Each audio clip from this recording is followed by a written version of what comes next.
বন্ধুরা, আমার চ্যানেল কুকিজমে তোমাদের সবাইকে স্বাগত। আজ আমি তোমাদের সঙ্গে একটা সম্পূর্ণ নিরামিষ রেসিপি চাল পটল নিয়ে এসেছি। এই রেসিপির চলটা বেশিরভাগ বৈষ্ণবদের মধ্যে ছিল, যারা মাছ মাংস কিছুই ছোঁয় না। জন্য নিয়েছি 500 পটল, যার দুদিকই চিড়ে নিয়েছি আর অল্প খোসা রেখেছি। 250 গ্রাম চাল নিয়েছি।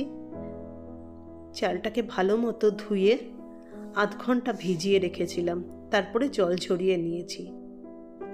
আর এই রান্নার যে প্রধান উপকরণ একটা মশলা, সেটা হচ্ছে এই সব মশলার একটা মিশ্রণ, যেটা আমি তোমাদেরকে এক এক করে পরে বলে দিচ্ছি। প্রথমে একটা কড়াই গরম করে তাতে 2 থেকে 3 বড় চামচ তেল দিলাম আর সমস্ত পটলগুলিকে সামান্য লবণ দিয়ে ঢাকা দিয়ে ভালো মতো ভেজে নেব। লবণ দেওয়ার জন্য পটল থেকে জল বেরোবে, সেই জলেই পটল যেমন ভাজাও হবে তেমনি সেদ্ধও হয়ে যাবে। আমরা কিন্তু এই সময় কোনো হলুদ দেব না, হলুদ দিলে পটলের রং কালো হয়ে যেতে পারে। এবার সেই স্পেশাল মশলাটা বানাবো। তার জন্যে একটা মিক্সিং বলে একটা তেজপাতা, 2 থেকে 3টে শুকনো লঙ্কা, তোমরা যেরকম ঝাল খাবে, 5টার মতো এলাচ, ছোট এলাচ, 7-8টা লবঙ্গ, 3টে ছোট ছোট দারচিনির টুকরো, 1 বড় চামচ জিরে আর 1 ইঞ্চি আদা পাতলা পাতলা করে কেটে নিয়েছি।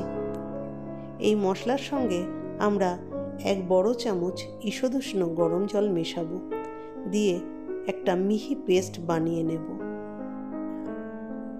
অন্যদিকে দেখো, আমাদের পটলগুলি ঢাকা দিয়ে যেমন ভাজাও হয়ে লালচে রং ধরেছে, আবার সেদ্ধও হয়ে গেছে। পটল থেকে অল্প জলও বেরিয়েছে। সেই জল আর তেলের মিশ্রণের মধ্যেই আমরা একটা থেকে 2টো তেজপাতা দেব।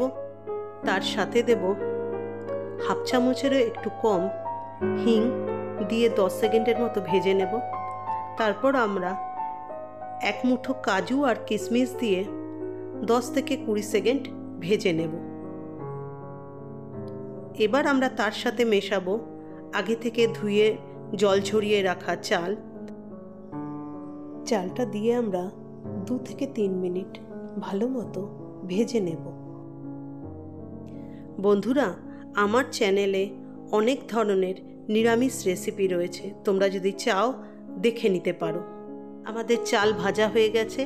এবার আমরা সেই যে স্পেশাল বাটা মশলাটা তৈরি করেছি সেটা ওই চালের সঙ্গে মেশাবো। মিশিয়ে আমরা ভালো মতো ভেজে নেব, যতক্ষণ পর্যন্ত না মশলার থেকে কাঁচা গন্ধটা চলে যায়। এবার আমরা তার সাথে 1/2 চামচের মতো হলুদ গুঁড়ো, 1 চামচ লবণ দিয়ে আমরা আবার কিছুক্ষণ মিনিট 2-3 ভেজে নেব। মশলাটা যাতে পুড়ে না যায় তার জন্য আমরা মিক্সিং জারে 1/2 কাপের মতো জল দেব, দিয়ে চালের সঙ্গে মিশিয়ে 2-3 মিনিট ভেজে নেব। এবার আমরা ভাজা পটলগুলিও দিয়ে দেব, দিয়ে সমস্ত উপকরণগুলি ভালো মতো মিশিয়ে নেব।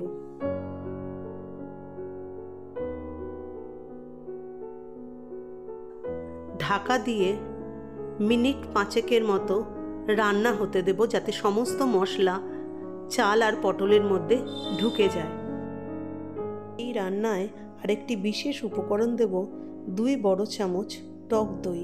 এই টক দইয়ের জন্যে চাল যেমন গলেও যাবে না, সেদ্ধর পরে পোলাওয়ের চাল ঝরঝরে থাকবে।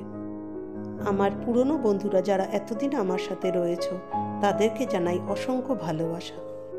তোমাদের কাছে একটা ছোট্ট অনুরোধ, তোমরা যদি আমার চ্যানেলে নতুন হয়ে থাকো এবং আমার রেসিপি যদি তোমাদের ভালো লেগে থাকে, তাহলে please like, share, comment and subscribe করতে ভুলো না। আর পাশের বেল নোটিফিকেশনটা অন করে দিও, তাহলে সবার আগে নতুন রেসিপি তোমার কাছে পৌঁছে যাবে। এবার আমরা 250 চালের জন্য 400 মতো জল দেব, তার সাথে দেব স্বাদ মতো লবণ আর সামান্য চিনি। যেহেতু এই রান্নাটা একটু পোলাওয়ের মতো স্বাদ আসবে, সেই জন্য একটু চিনি না দিলে ভালো লাগবে না। সমস্ত উপকরণগুলিকে মিশিয়ে নেব। 3 থেকে 4টে চেরা কাঁচা লঙ্কা দেব। তারপর মাঝারি আঁচে 5 থেকে 5 মিনিটের মতো ফুটতে দেব ঢাকা দিয়ে। যখন জলটা টেনে আসবে তখন আমরা কম আঁচে ঢাকা দিয়ে আরও 2-3 মিনিট রান্না করে নেব।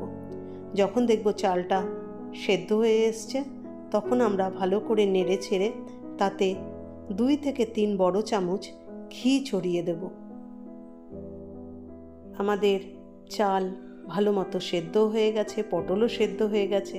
আমাদের রান্নাটা শেষের দিকে প্রায়।